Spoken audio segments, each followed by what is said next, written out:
నా పేరు Surendra. Welcome back to my channel. నిన్న బయ్యా సన్ని యాదవ్ పేరు చెప్పి, ఈరోజు పేరు చెప్పకుండా పద్ధతిగా పాయింట్స్‌తో Ravi. So, RTT Telugu traveller తెలుసు గదా! సో, అన్వేష్ మీద ముప్పేట దాడి స్టార్ట్ అయిపోయింది. ఒక్కోసారి మనము దేని వల్లైతే లాభం పొందుతామో, అంటే ఒక ఒక పర్టిక్యులర్ పందాన్ని ఎంచుకొని దానివల్ల ఎదుగుతామో, అది మిస్‌ఫైర్ అయినప్పుడు అదే దానివల్ల లాస్ కూడా పోతాం. సో, 'అన్వేష్' గురించి చెప్పాల్సొస్తే 'అన్వేష్' ట్రావెలింగ్ కంటెంట్ బావుంటది. 'అన్వేష్' సహాయం జేస్తున్నాడు బాగుంది. కానీ కాయిన్‌కి ఇంకో సైడు ఆయన వేసే అబాండాలు ఇతరుల మీద, ఆయన వాడే బూతులు ఇది చాలా వీడియోస్‌లో చెప్పున్నా నేను. అయితే ఇప్పుడేమైద్దంటే 'అన్వేష్' అష్టదిగ్బంధనం కాబోతున్నాడా? 'అన్వేష్' మీద కేసులు వరద పారబోతుందా? ఎందుకంటే సిట్యుయేషన్ అట్టుంది. ఇప్పుడు నిన్నటికి నిన్న డీజీపీ జితేందర్ గారిని లేకపోతే మెట్రో ఎండీ వీళ్ళని అన్నారని చెప్పి కేసేసినప్పుడు, కేసులనేవి వాళ్ళకే అప్లికబుల్లా? వేరే పేరు మీద అంటే వాళ్ళంటే 300,00,00,000 తీసుకున్నారు అని అన్నప్పుడు, ఒక కేస్ ఎఫ్ఐఆర్ అయినప్పుడు, దాని మీద చార్జ్ షీట్ దిశగా ఎళ్తున్నప్పుడు, వేరే వాళ్ళు 30,00,00,000 తీసుకున్నారన్న ఆళ్ళు కూడా డిఫేమేషన్ కేస్ ఎయచ్చుగా.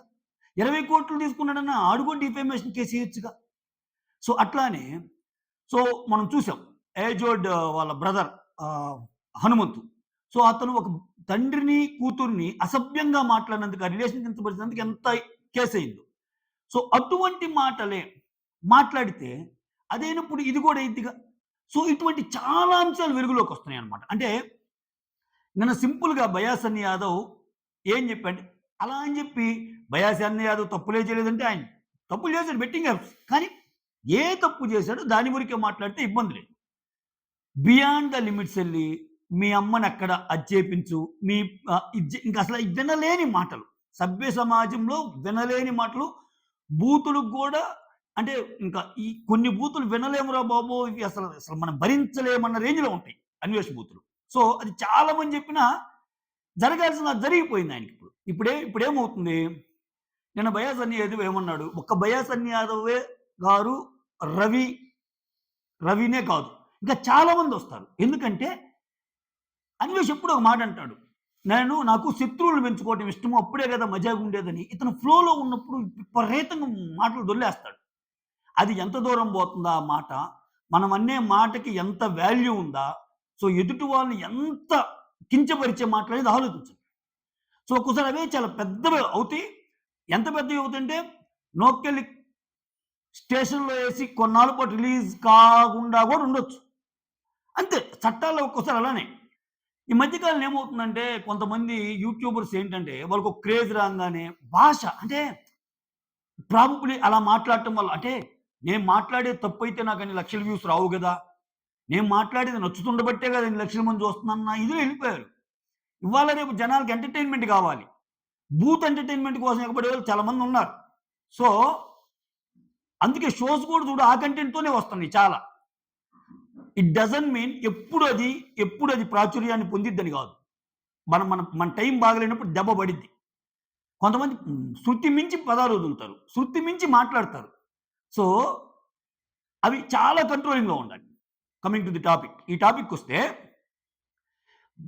బన్నీ ఆయన బయ్యా సన్ని యాదవ్ ఏమన్నాడు నిన్న, ఆయన మీద కేసేసాడు. ఆయన దాన్ని కోర్ట్ పరంగా, లా పరంగా ఎదుర్కొంటున్నాడు. ఆయన ఊళ్ళోనే ఉండి వీడియో పెట్టాడు. ఆయన చెప్తున్న మెయిన్ విషయం ఏంటంటే 300,00,00,000 తీసుకున్నారు. తెలంగాణ గవర్నమెంట్‌లోని మెయిన్ ఇప్పుడు సీఎస్ అంటే ఏంటి? గవర్నమెంట్ రిప్రజెంట్ చేసి ఒక ప్రభుత్వ ఉద్యోగి శాంతకుమారి ఐఏఎస్ ఆమె మీద నిందేశాడు. తర్వాత డీజీపీ జితేందర్ గారి మీద ఏశాడు. మెట్రో ఎండీ వీళ్ళందరి మీద ఏసినప్పుడు నువ్వు అది ప్రమోట్ చేయటం తప్పనేస్తే ఒక రకం. 300,00,00,000 తిన్నావు అని అనటం వల్ల, ఇప్పుడు వాళ్ళు కేస్ ఫైల్ అవ్వటం వల్ల మిగిలినోళ్ళందరికీ ఊతమిచ్చినట్టు. ఇవ్వకపోతే సొసైటీలో ఏమైద్ది? ఆ పాయింట్‌ని బయ్యా సన్ని యాదవ్ పెట్టాడు.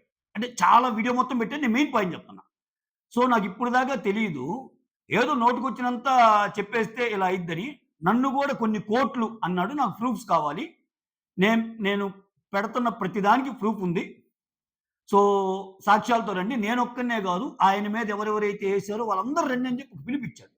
ఈవెన్ సినీ నటుడు అలీ గారికి గూడా. ఇంకో విషయం ఏం చెప్పారంటే, అలీ గారి విషయంలో ఇతను కొంచెం భయపడ్డాడు. అలీ గారికి సారీ చెప్పాడంట అన్వేష్. అది అది నా దృష్టికైతే వచ్చిందని చెప్పి బయాస్ యాదవ్ చెప్పాడు. సో, అన్నదంతా ఆయన సారీ చెప్తే, మీరు దాన్ని తేలిగ్గా తీసుకోవద్దు అలీ గారని చెప్పి అలీ గారికి కూడా సజెషన్ ఇచ్చేసాడు భయ్య. సో, ఇట్లా ఏమవుద్దంటే ఈరోజు రవి వచ్చాడు. సో, రవి చాలా చాలా విషయాలు చెప్పాడు. అంటే ఏ ఏ రేంజ్‌కెళ్తాడంటే అన్వేష్ నిజంగా అంటే రవి వాళ్ళ మదర్‌ని, రవి వాళ్ళ వైఫ్‌ని, రవి వాళ్ళ పాపని, మైనర్‌ని. అదే నేను ఇందాక చెబుతుంది. నువ్వు ఫ్లోలో బాగుందని చెప్పి మైనర్‌ల మీద ఇటువంటి కామెంట్స్ చేస్తే చట్టాలు ఎలా ఉన్నాయో తెలుసు గదా! సో, ఇప్పుడు ఈళ్ళు అన్నోళ్ళందరూ జై అన్వేషణ, అన్వేషణ తోపు, దమ్ముంటే ఆపు ఈళ్ళెవ్వరు రారు. ఒక్క దెబ్బకి రివర్స్ అయిపోద్ది.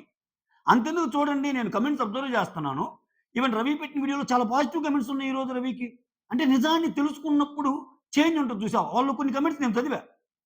లేదు ఫస్ట్ అన్వేష్ మీలో అలా అనేటప్పుడు నేను చాలా మిస్‌అండర్‌స్టాండ్ చేసుకున్నాను. ఇప్పుడిప్పుడే తెలుస్తుంది. ఆయన మీ ఒక్కరినే కాదు చాలా మందిని ఇంతే అని. వాళ్ళ వైఫ్ గురించి దారుణాతి దారుణమైన కామెంట్స్. వాళ్ళ పాప గురించి. ఆ! సో, అవన్నీ అంటే ఆయనసలు అన్ని కంట్రీస్ తిరగలేదు అని చెప్పి ఒక ప్రయత్నం. సో, ఆయన పాకిస్తాన్‌కి సంబంధించిన మనిషి. ఆయనసల మన తెలుగు అతను కాదు. అంటే ఆయన్ని డౌన్ చేయటానికి మతం వాడాడు, కులాలు వాడాడు, రీజియన్ వాడాడు. ఇంకా ఎన్ని కావాలో అన్ని వాడేశాడు. సో, ఇతను అలా అని చెప్పి రవి అసలు ఏమి తప్పులు చేయలేదంటే అప్పుడు రవి క్లిప్స్ కొన్ని రిలీజ్ చేసాడు. అవి రవి వాయిసే. కొన్ని కొన్ని ఆయన అన్నయి ఉన్నాయి అయన్నీ ఇన్నాం. కానీ ఇదసలు నెక్స్ట్ లెవెల్ గదా! అసలు అన్వేష్ చేసిన తప్పులు దారుణం గదా! ఆ ఫ్లోలో కొట్టకెళ్ళి. ఇక్కడేందంటే ప్రతి ఒక్కరు ఒక ఫ్యాషన్ అయిపోయింది. తోపు దమ్ముంటే ఆపు. తోపు దమ్ముంటే ఆపు. ఏమంత ఇది చేశారయ్యా అనేది అర్థం కాదు. ఓకే. సో, ఇక్కడ ఇప్పుడు రవి ఏమంటున్నాడు? నాపై ఉన్న అలిగేషన్స్ అన్నీ ప్రూవ్ చేస్తే సో 2,00,00,000 ఇస్తాను. ఆ! సో, ఆయన ఛాలెంజ్ విసురుతున్నాడు. అంటే అప్పట్లో అన్వేష్ రవిని కార్నర్ చేసేటప్పుడు ఏమనేవాడంటే, "నువ్వసలు వైజాగ్ రా చూస్తా" అంటే, ఈ వైజాగ్‌కి సంబంధించినోళ్ళు గాని, "నువ్వు తెలంగాణకి రా చూస్తా" అంటే తెలంగాణకు సంబంధించినోళ్ళని గాని అందరూ తిట్టారంట ఆయన్ని. సో, నేనేదన్నా తప్పు చేస్తే, నేను 19 సార్లు వచ్చాను ఈ గ్యాప్‌లో. Being US citizen.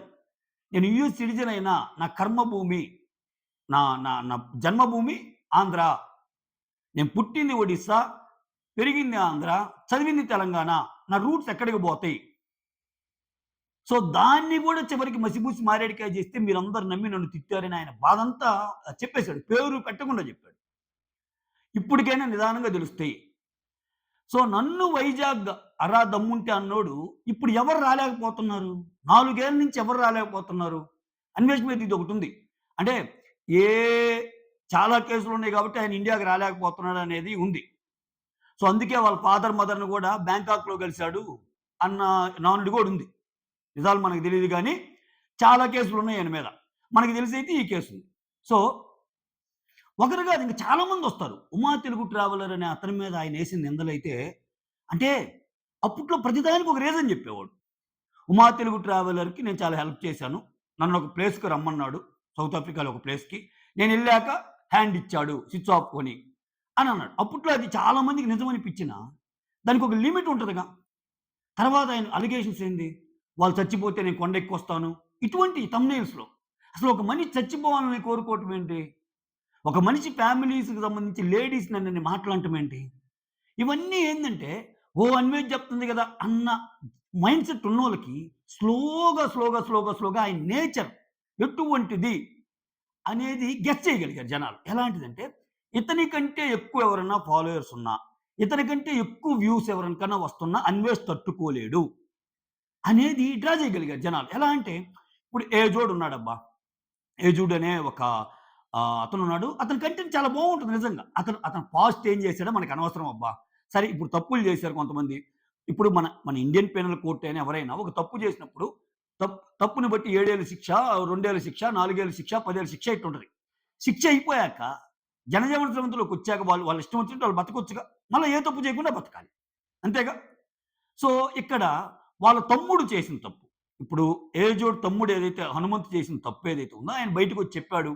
ఒకే ఫ్యామిలీలో ఉన్న నేను వేరు, ఆయన వేరు. నా సైడ్ నుంచి ఏదైనా తప్పు జరిగితే మీరు మాట్లాడండి అన్నాడు. జనాలు ఆయన్ని యాక్సెప్ట్ చేశారు. ఆయన పెట్టే ప్రతి వీడియోకి మిలియన్స్ ఆఫ్ వ్యూస్ వస్తున్నాయి. కంటెంట్ ఇస్తున్నాడు. ఆయన ప్రతిరోజు ఒక డబ్బా కంటెంట్‌ని ఎతుక్కోవటంలా. ప్రతిరోజు కరెంట్ అఫైర్స్ ఏదుందో, ఇప్పుడు యుద్ధం మీద కొన్ని వీడియోస్ చూస్తుంటే ఆయనవి ప్రతి వీడియోకి 2,00,000 వస్తున్నాయంటే ఆయన ఇస్తున్న ఇన్ఫర్మేషన్. సరే ఆయన 10 టేకులు తీసుకున్నాడా, 20 టేకులు తీసుకున్నాడా, 30 టేకులు తీసుకున్నాడా మనకెందుకు? రాజమౌళి కూడా ఒక్కో సినిమాని 4 ఏళ్ళు తీస్తాడు. సూపర్ డూపర్ హిట్ అంటాం కదా మనం. పూరి జగన్నాథ్ 30 రోజుల్లో జుట్టేస్తాడు. ఫ్లాప్ అయితే ఫ్లాప్ డైరెక్టర్ అంటాం కదా! ఆయన సక్సెస్ రేట్ అలా ఉంది. ఓకే. ఇప్పుడు ఆయన బాగానే ఉన్నాడుగా. సో ఇక్కడేంది నిన్న ఆయన మీద సడెన్‌గా ఆయనకి గుబులు మళ్ళింది. అసలు ఆయన చెప్పిందంతా ఎలా నమ్ముతారు మీరు? "ఏ జోడ్ నీకేదైనా డౌట్స్ ఉంటే నన్నడుగు. నేను పంపిస్తా. ప్రపంచం మొత్తం తిరిగి" ఇతను మాటకి ముందు, మాటకి తర్వాత. "నేను ప్రపంచం మొత్తం తిరిగినోడిని. నాకంటే మీకేం తెలుసు" అన్నట్టు ఉంటది. నువ్వు ప్రపంచం మొత్తం తిరిగితే నీకు ట్రావెలింగ్ విషయాలు తెలుస్తాయి. ఇంకొకడు బయోలాజికల్లీ ఒకడు స్ట్రాంగ్ ఉండే ఉంటాడు. ఒకడు మ్యాథమెటికల్లీ స్ట్రాంగ్ ఉండే ఉంటాడు. ఒకడు కరెంట్ అఫైర్స్‌లో స్ట్రాంగ్ ఉండే ఉంటాడు. ఒకడు పొలిటికల్ సబ్జెక్ట్‌లో స్ట్రాంగ్ ఉండేవాడుంటాడు. ఒక్కొక్కరిది ఒక్కో ఇది ఉంటది. యూట్యూబ్ అనేది చాలా, చాలా పెద్ద అల్గారిథం. ఓకే. సో, మనకి తెలిసిన దాన్నే గొప్పనుకుంటే, ఆయన దాంట్లో ఆయన మాట తీరు బాగుండొచ్చు, ఏదైనా ఉండొచ్చు అంటాం. ఇప్పుడేంటి ఇటువంటియన్నీ జరిగినప్పుడు, నువ్వేదైతే అనుకున్నావో శత్రువులను పెంచుకుంటే ఒక్కోరిని తిడుతుంటే నాకొచ్చే క్రేజ్ అని, మనకి టైం రివర్స్ అయినప్పుడు ఏమైద్దంటే, ఈ శత్రువులందరూ ఇప్పుడు ఒకటవుతారు. ఖచ్చితంగా అవుతారు. దానికి బలమైన సాక్ష్యాలు గూడా ఉన్నాయి. ఇప్పుడంటే ఆయన ఇప్పుడు యూట్యూబ్‌లో కూడా ఎలా అంటే నువ్వొక మాటని, ఆ తర్వాత నువ్వు వీడియోని డిలీట్ చేసినా, ఒక్కసారి అంతర్జాలంలోకెళ్ళిపోయాక అది ఇంకెళ్ళిపోద్ది. నువ్వు దాన్ని డిలీట్ చేసినా, ఏం చేసినా అది ఎక్కడో అక్కడ ఉంటది. తిరుగుతానే ఉంటది ఆ వీడియో. ఎన్నని డిలీట్ చేస్తావు?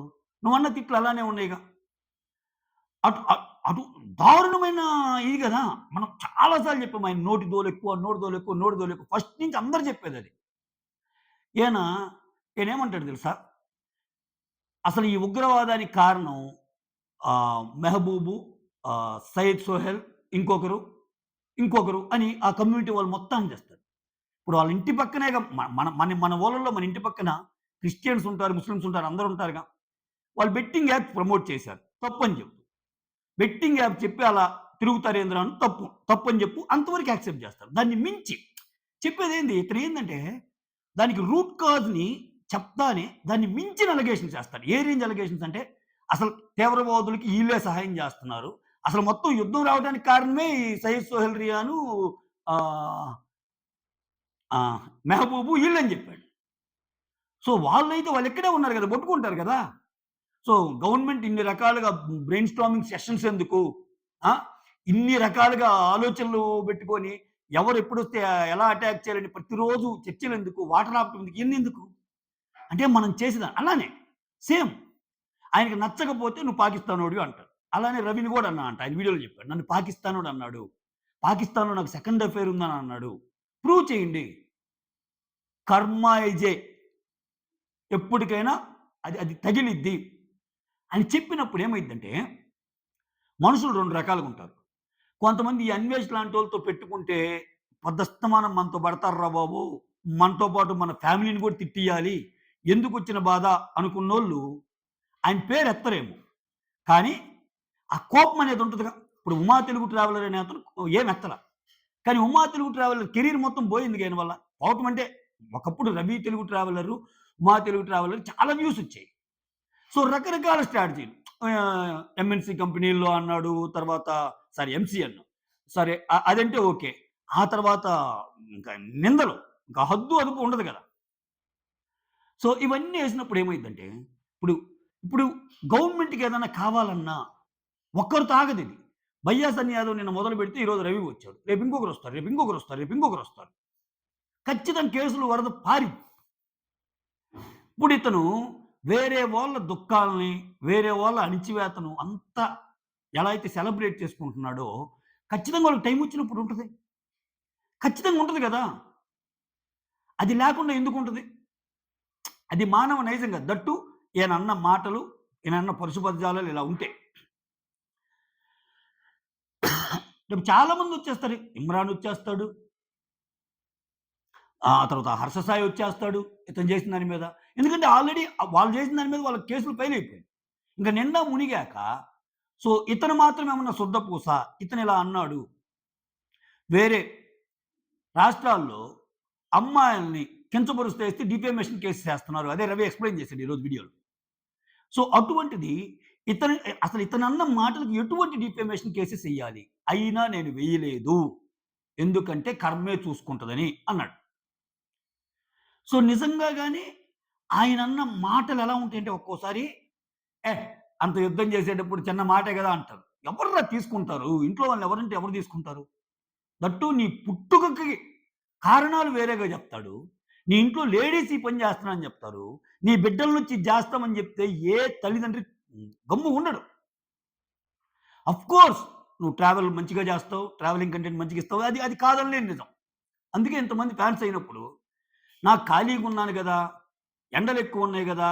ఈ నెల ట్రావెల్ చేయలేకపోతున్నానని జెప్పి మైక్ ఒకటి ముందు బెట్టుకొని అందరిని బూతులు తిడతా గూర్చుంటే బూమరాంగ్ అయ్యిద్ది ఒక్కోసారి. ఖచ్చితంగా బూమరాంగ్ అయ్యిద్ది. ఇక్కడ చూడండి ఇంకెంతమంది ఎప్పుడైనా సరే జనాలకి ధైర్యం ఎప్పుడొస్తదంటే, ఒక కేస్ ఏదన్నా ఆల్రెడీ ఫైల్ అయ్యాక, దానికి తోడు రెండో కేస్ అయిపోయాక ఇంక చిన్నగా వస్తారు. ఇప్పుడు నిన్న బయాసన్ యాదవ్ అదే చెప్తున్నాడు. అందరు రండి, అందరు రండి. ఈవెన్ అలీ గారికి గూడా పాకిస్తాన్ టెర్రరిస్టులతో సంబంధాలున్నాయి అని జెప్పేసాడు. అసలు అంటే ఇంక అంటే ఇంక నీకు పడకపోతే సంబంధాలున్నట్టే. ఉంటారు మన దేశంలోనే ఉండి, మన దేశపు తిండి తింటానే వాళ్ళకి సపోర్ట్ చేసే ఒక ఒక ఒక బ్యాచ్ ఉంటారు. ఆ బ్యాచ్ నిజంగా ఫైండ్ ఔట్ చేస్తే చెయ్యి. చిన్నప్పటి నుంచి మన పక్కనే పెరిగి, మనతో పాటు ఉంటా, ప్రూవ్ కాకుండా ఓకే. ఓకే. అది నీ మనసులో ఉన్నా, అది ప్రూవ్ కావాలి అట్‌లీస్ట్ ప్రూవ్ కాకుండా అంత నిందలేసినప్పుడు వాళ్ళు ఎందుకు గమ్ముకుంటారు? ఉండరుగా. ఖచ్చితంగా నాకు తెలిసి అన్వేష్‌కి రానున్న రోజులు మాత్రం చాలా క్రూషియల్ డేస్ అనే చెప్పక తప్పదు. ఎందుకంటే అతను అతను ఇంక చాలా మందొచ్చేస్తారింక. అష్టదిగ్బంధనమే అనిపిస్తుంది. సో, దీని నుంచి బయట పడితే మాత్రం రెస్ట్ ఆఫ్ ది వీడియోస్ అయినా కొంచెం ఒళ్ళు దగ్గర బెట్టుకొని, సో, సోషల్ మీడియాలో ఫాలోవర్స్ ఉన్నంత మాత్రం నువ్వు తోపు గాదు. వ్యూస్ వచ్చినంత మాత్రం నువ్వు తోపు గాదు. తోపుల్లాంటి తోపులే. ఒక్క వీడియో పెడితే మిలియన్స్‌లో వచ్చే 'హర్ష సాయి' ఒక చిన్న ఎత్తు అయిపోయాడు. పక్కకెళ్ళిపోయాడు. అసలు యూట్యూబ్ హిస్టరీలోనే 'షణ్ముఖ్ జస్వంత్' అనే క్యాండిడేటు అసలు కేవలం యూట్యూబ్ వల్లొచ్చి ఒక సాఫ్ట్‌వేర్ డెవలపర్ అనే ఒక మూవీ తీస్తే, ఒక చిన్న సీరీస్ తీస్తే దానికి ఆయనకొచ్చిన ఫ్యాన్ ఫాలోయింగ్ అంతా ఇంతా గాదు. బట్ పర్సనల్‌గా నువ్వు ఇటువంటి వాడివి అని తెలిసినప్పుడు 'బిగ్ బాస్‌లో' చాలా మంది వ్యూవర్‌షిప్ తగ్గిపోయింది ఆయనకి. కాలం నడిచినంత సేపు నడిచిద్ది ఎవడికైనా. సో, ఆ టెంపరరీ వాపుని చూసి అబ్బా! నాకు వ్యూస్ వస్తున్నాయి. నాకు మిలియన్స్ ఆఫ్ వ్యూస్ వస్తున్నాయి అంటే, సో, ఏదో ఒకటి అంటే నిజంగా నువ్వు జెన్యూన్‌గా నువ్వు చేస్తా కంటెంట్ నీతిగా, నిజాయితీగా ఉండి వ్యూస్ తక్కువొచ్చినా ఓకే. అంటే ఒక రక్తపు కూడులాగా అంటే ఎదుటోడిని ఏదో ఒకటి చేసి దాని మీద కాళ్ళేసి తొక్కుతా తినే తిండి ప్రస్తుతానికి సహించినా తర్వాత తర్వాత కష్టమైపోద్ది. తినటానికే మనకి చేతులు రావు. అటువంటి సిట్యుయేషన్స్ ఒస్తాయి. అటువంటి సిట్యుయేషన్స్ వచ్చినప్పుడు నేను అందుకే కాయిన్‌కి రెండో వైపు కూడా చెప్తున్నానండి ఈరోజు మొత్తం. సో, ఆయన ఆయన కొంతమందికి సహాయం చేశాడు. సహాయం చేసినప్పుడు మంచిగా ఉన్నాడు. మంచి పని అని కూడా మనమే చెప్పాం. ట్రావెలింగ్ కంటెంట్ బాగుంటుందని మనం చెప్పాం. బెట్టింగ్ యాప్ మీద పోరాటం అభినందించదగ్గ విషయం అని మనం చెప్పాం. బట్ ఈ ఎదవ విషయాలు కూడా చెప్పాలిగా. ఈ ఎదవ విషయాల మీద కూడా వీడియో ఉండాలిగా. అంటే మళ్ళా దీంట్లో గూడా ఇక్కడ చూడండి ఇతను దీంట్లో కూడా తారతమ్యాలు చూపించటం. 'అలేఖ్య చిట్టి పికల్స్' అనే ఒక అమ్మాయి బెట్టింగ్ యాప్స్ ప్రమోట్ చేస్తే, అరే! చేస్తే చేసిందిరా ఇంక ప్రపంచంలో ఏ విషయాలు లేనట్టు 'అలేఖ్య చిట్టి పికల్సే' ఎందుకురా కనిపిస్తుంది. ఇంక చేయనంది కదా! వదిలేసేయండి అన్నాడు. మిగిలినోళ్ళు కూడా అలానే వదిలేయొచ్చు కదా! ఆ! అయితే అందరికి ఒకే రూల్ కదా! ఆ 'విఆర్ రాజా' అనే అతనైతే దండం పెట్టి చెప్పాడు. "ఒరేయ్! నేను వదిలేస్తున్నారా? నేను తప్పు చేశాను" అని చెప్పి ఆయన ఆయన వేసే ప్రతి వీడియోకి డిస్క్లైమర్ ఏస్తున్నాడు. ధూమపానం, మద్యపానం ఆరోగ్యానికి హానికరం అని మనం థియేటర్‌లో పోయినప్పుడు ఎలా వస్తదో, అలానే బెట్టింగ్ అనేది నీ జేబులు ఖాళీ చేస్తదని. సో, ఆ తప్పుకు ప్రాయశ్చిత్తం చేసుకుంటానే జనాల్ని ఇది చేస్తున్నాడుగా. సరే ఇది ఒక్కటేసినంత మాత్రాన ఇవన్నీ నిజాలైపోతాయా? ఆయన చేసిన పాపాలన్నీ పుణ్యాలైపోతాయంటే కావు.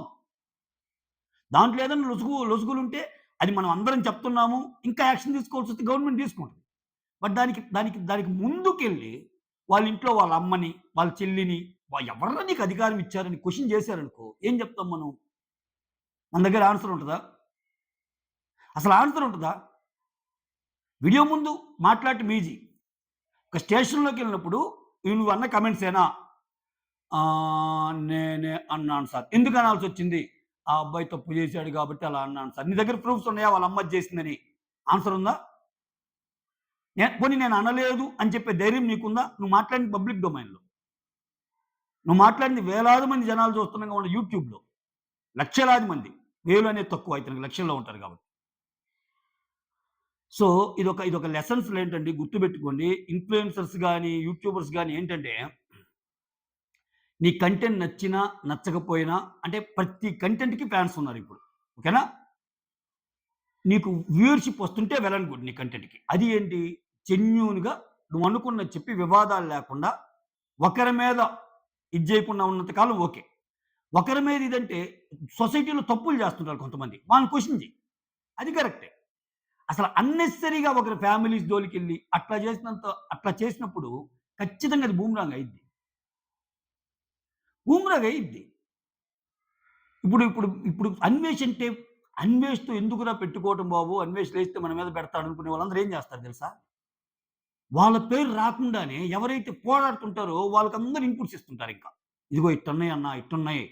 ఆయన ఆ వీడియోలో 11 నిమిషంలో చూడు ఇట్లా అన్నాడు. ఆయన ప్రూఫ్ చూడు. ఇన్‌స్టాగ్రామ్‌లో ఆయన మాట్లాడిన తిట్లు చూడు. ఇస్తారు. ఎందుకంటే ఈళ్ళందరిని అన్నోడే గదా ఇతను. వీళ్ళకి టైం వచ్చినప్పుడు ఎందుకు గమ్ముగుంటారు? వీళ్ళు ఆడుకుంటారుగా. మనం సుద్దపూసైతే, మనమేమి అనకుండా ఉంటే, పోనీ అప్పుడప్పుడు ఫ్లోలో అనే మాటలా బూతులు కూడా అంటే అయి కాదు. దాన్ని మించి క్యారెక్టర్ అసాసినేషన్ చేసే విధంగా ఆ! అసలు మైండ్ పోయింది ఈరోజు ఆయన వీడియో చెప్తుంటే నాకసల రవి.